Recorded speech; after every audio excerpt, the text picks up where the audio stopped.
그런 부분들이 어떻게 보면 약간 세종시의 발목을 잡는 부분을 할 수 있습니다. 하지만 그럼에도 불구하고 안녕하세요. 세비티입니다. 오늘은 지금 세종시가 어떤 흐름을 가져가고 있고 세종시에서는 어떤 곳이 사람들이 좋아하는 곳인지 그런 것들을 조금 말씀을 드리도록 하겠습니다. 일단은 세종시가 지금 현재 어떤 흐름을 가져가는지 아실에서 한번 볼게요.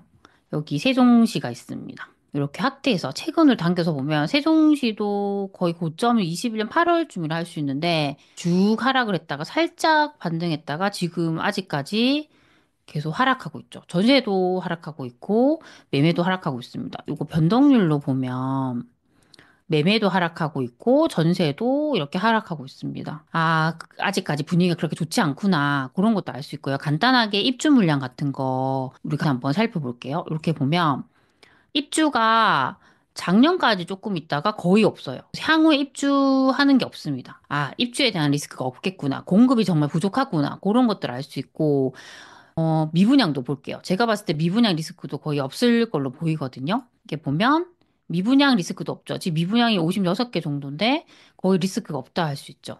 그러면 세종시는 지금 미분양에 대한 리스크도 없고 공급에 대한 리스크도 없다는 얘기입니다. 그쵸? 그래서 일단 향후에 리스크가 크지 않다라는 걸 알 수 있고 분양하는 것도 없습니다. 그런 부분을 알 수 있습니다. 세종시를 한번 제가 볼게요. 지금 전세가율이 얼마 정도 되는지 한번 살펴보겠습니다. 이렇게 보면 대체적으로 전세가율이 50%, 43%, 어떤 곳들은 40%도 안 되죠. 전세가율이 상당히 낮습니다. 거의 40에서 50% 정도 되죠. 그쵸? 그 얘기는 이 매매에 대한 전세가의 비율이 너무 낮다는 거예요. 우리가 실거주로 접근하면 뭐 어떻게든 지금 가격이 좀 빠졌을 때 우리가 해볼 수 있지만 만약에 난 전세를 끼고 하나 사두고 싶어라고 생각한다면 전세가율이 너무 낮기 때문에 돈이 상대적으로 많이 들어간다는 거죠. 세종시가 이렇게 전세가율이 낮은 이유가 그동안 공급이 상당히 많았어요. 우리가 이렇게 보면 아까 입주 물량 여기서 한번 볼게요. 거의 이때부터 거의 여기가 2014년부터 해서 계속적으로 공급이 많았거든요. 그러니까 공급이 많으면 전세가가 눌리거든요. 누적된 물량이 워낙 많다 보니까 전세가율이 지금 거의 전국에서 제일 낮습니다. 결국에는 이게 좀 올라와줘야 돼요. 전세가율도 올라와주고 해야지 매매도 움직일 수 있는데 아직까지는 낮은 상황이다. 그런 것들 알 수 있습니다. 근데 제가 판단했을 때는 입주 물량이나 미분양에 대한 그 내부적 리스크가 없기 때문에 심리가 확실히 괜찮아지면 요런 곳들은 빨리 움직일 수 있거든요. 지금부터는 세종시의 입지적인 부분들 하나씩 좀 살펴보려고 합니다. 그 세종시는 생활권별로 우리가 볼 수 있거든요. 처음에 세종시 만들 때 맨 처음에 개발했던 곳들이 요런 곳들이에요. 여기 고운동이라고 있죠. 여기 보면 대략적 연식이 한 2015년, 2014년 정도 됩니다. 옆에 아름동이 있죠. 여기도 같이 1생활권입니다. 옆으로 가면 도담동이 있죠. 여기도 1생활권으로 먼저 개발이 되었습니다. 그리고 여기 조금만 내려가면 정부 세종청사가 있죠. 여기가 어진동입니다. 그리고 옆으로 가면 종촌동이죠. 여기까지 1생활권입니다. 여기서는 가장 여기가 입지적으로 좋은 곳은 어진동이라 할 수 있습니다. 여기 바로 정부 세종청사가 있죠. 확실한 일자리가 여기 있고 앞쪽에 세종호수공원 있죠. 확실한 공원이 있고 이렇게 호수 뷰가 나오죠. 너무 좋죠. 그래서 여기가 좋고 또 여기가 학군이 좋아요. 학군이 어디가 좋냐면 여기 양지중학교, 양지고등학교 여기가 세종시에서는 가장 학군이 좋습니다. 그런 것들 우리가 데이터로 한번 확인을 해보려면요. 아실 학군 보시면 되죠. 여기서 우리가 세종 이렇게 확인하면 양지중학교, 중학교 학군 중에서 양지중학교가 가장 좋고 이걸 학업 성취도 순으로도 보고 진학률 순으로도 보면 특목고 진학률 순으로 봐도 양지중학교가 가장 좋다는 걸 알 수 있습니다. 여기는 다 갖췄구나. 학군도 좋고 일자리도 좋고 주변 환경도 좋고 다 갖췄구나. 그런 거 알 수 있습니다. 여기 보면 또 호재가 있습니다. 여기 대전 1호선 연장이 되죠. 여기 보시면 2단지 더샵 센트럴시티부터 해서 대전 1호선하고 만나게 돼요. 나성동을 지나서 대평동 지나서 금남면 지나서 이게 어디로 이어지냐면 대전시 유성구 지족동까지 이어져서 1호선과 만나게 됩니다. 그러면 세종시에서 대전까지 이동하기가 훨씬 편리해지겠죠. 그런 상황이 있습니다. 1생활권은 그렇다라고 보시면 되고요. 그 다음에 2생활권입니다. 조금 내려오면 됩니다. 이쪽에 있죠. 여기에 나성동이 있고요.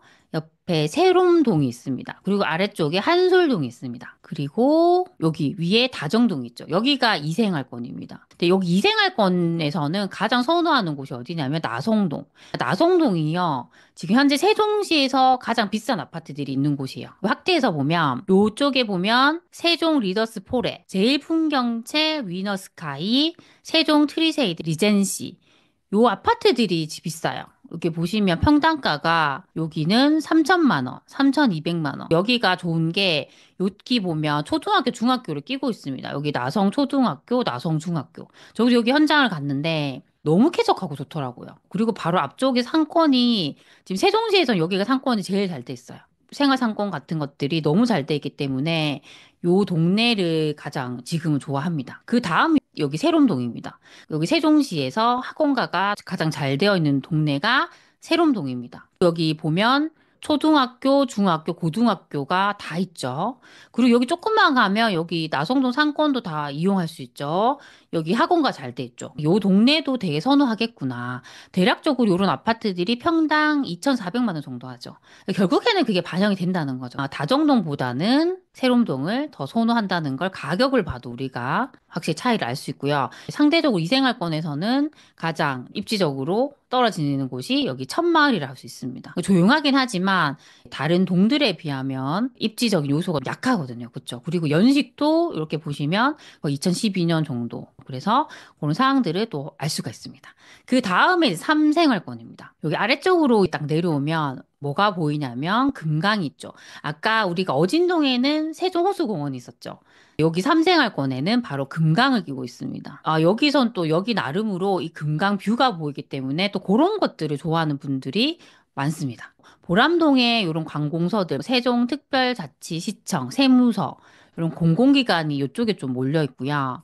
초등학교, 중학교, 고등학교를 여기 다 갖추고 있습니다. 대평동보다는 여기 보람동을 더 선호하겠죠. 그런 것들도 우리가 알 수 있고, 그 옆쪽에는 소담동이 있습니다. 여기도 보시면 초등학교, 중학교, 고등학교를 다 끼고 있습니다. 그리고 사생활권이 있습니다. 방곡동이 있고 지편동이 있어요. 조금 더 여기서 외곽 쪽이라 할 수 있고요. 여기는 이런 연구단지 같은 것들이 많습니다. 그리고 이쪽으로 오시면 용호동이 있어요. 여기 5생활권이라 되어 있죠. 그리고 여기 왼편으로 오시면 여기가 6생활권입니다. 그중에서 이런 해밀동 같은 곳들 있죠. 여기도 제가 현장 가봤는데 전원주택 단지처럼 되게 조용한 그런 분위기더라고요. 그런 것들 좋아하시는 분들은 여기를 선호할 것 같습니다. 그래도 세종시에서는 아까 이생활권, 거기가 있죠. 인프라들이 좀 더 집중이 되어 있기 때문에 더 선호한다고 볼 수 있습니다. 그리고 이생활권 같은 경우에는 여기 BRT라고 있죠. 이 BRT가 뭐냐면 간선 급행버스라는 거예요. 그래서 버스 전용 차로로 버스가 다니는 거죠. 이 BRT가 이생활권에 잘 돼 있습니다. 그렇죠? 그래서 또 그런 부분들도 여기가 사람들 되게 선호하는 이유라고 할 수 있습니다. 이렇게 조금 말씀을 드리고요. 세종시를 볼 때 우리가 항상 같이 봐야 되는 곳이 있습니다. 제가 일전에도 이제 대전에 대해서 분석을 해드렸지만 대전과 세종시는 거의 하나라고 보시면 돼요. 중요한 것은 대전이 현재 분위기가 어떠한가 그게 중요하겠죠. 이렇게 보면 현재의 대전을 한번 볼게요. 지금 대전 같은 경우에 전세가는 올라가지만 아직 매매는 주춤해요. 아직까지 제대로 반등 못하고 있거든요. 아직 대전도 그렇게 분위기 좋은 게 아니고 아까 보셨듯이 세종시도 그렇게 좋지 않기 때문에 지금 두 도시가 아직까지 분위기가 그렇게 좋은 건 아니다라고 볼 수 있는 거죠. 그리고 또 하나를 더 말씀드릴 부분은 학군에 대한 부분이에요. 그러니까 세종시 학군도 우리가 보긴 했지만 이 대전의 학군을 한번 보여드릴게요. 여기 세종시를 보면 학업 성취도 만약 평균으로 본다 했을 때 학업 성취도 평가 평균이 90% 학교가 두 개가 있거든요. 근데 지금 대전을 비교를 해드리면요. 지금 90%가 넘는 학교들이 훨씬 많아요.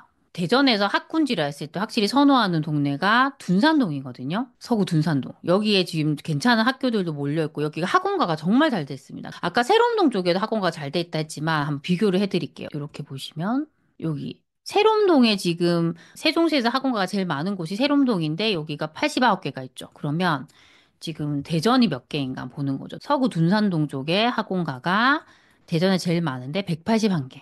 비교가 안 되죠.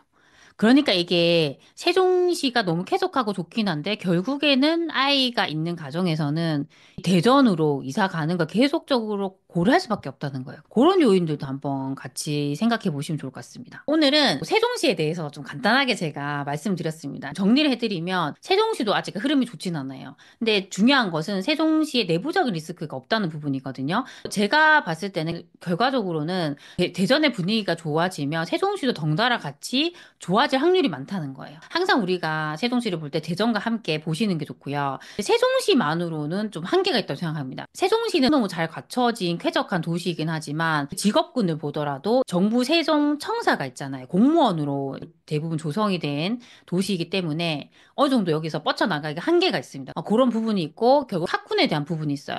여기도 초등학교, 중학교, 고등학교 다 있긴 하지만 이제 아이를 키우다 보면요. 더 좋은 학교, 더 좋은 학원가를 원하게 됩니다. 그렇게 생각했을 때는 대전에 서구에 있는 둔산동 쪽에 학군 학원가를 계속적으로 고려할 수밖에 없거든요. 실제로 제가 그 세종시에 있는 부동산에 계속 소장님하고 이야기를 했을 때도 그런 부분들을 얘기를 많이 하더라고요. 그런 부분들이 어떻게 보면 약간 세종시의 발목을 잡는 부분을 할 수 있습니다. 하지만 그럼에도 불구하고 세종시는 너무너무 사람들이 좋아하는 곳이죠. 그 자체만으로도 워낙 쾌적하고 좋기 때문에 계속 관심을 가져야 된다 생각하고요. 지금 현재 시점에서 본다고 하면 세종시는 무주택자, 1주택자인 분들이 내 집 마련한다거나 갈아타기를 하기에는 괜찮다고 생각합니다. 가격이 예전보다 조금 내려와 있는 상황이잖아요. 그렇죠? 근데 이걸 전세 끼고 내가 하나를 더 사두고 싶다라는 입장으로 봤을 때는 전세가율이 너무 낮기 때문에 돈이 상대적으로 많이 들어간다는 거죠. 그걸 감안하시는 분들은 조금 더 전세가율이 회복될 때까지 모니터링 하시는 게 더 중요하지 않을까 싶습니다. 오늘 제가 말씀드린 것들이 조금이라도 도움이 되셨으면 좋겠습니다. 그럼 우리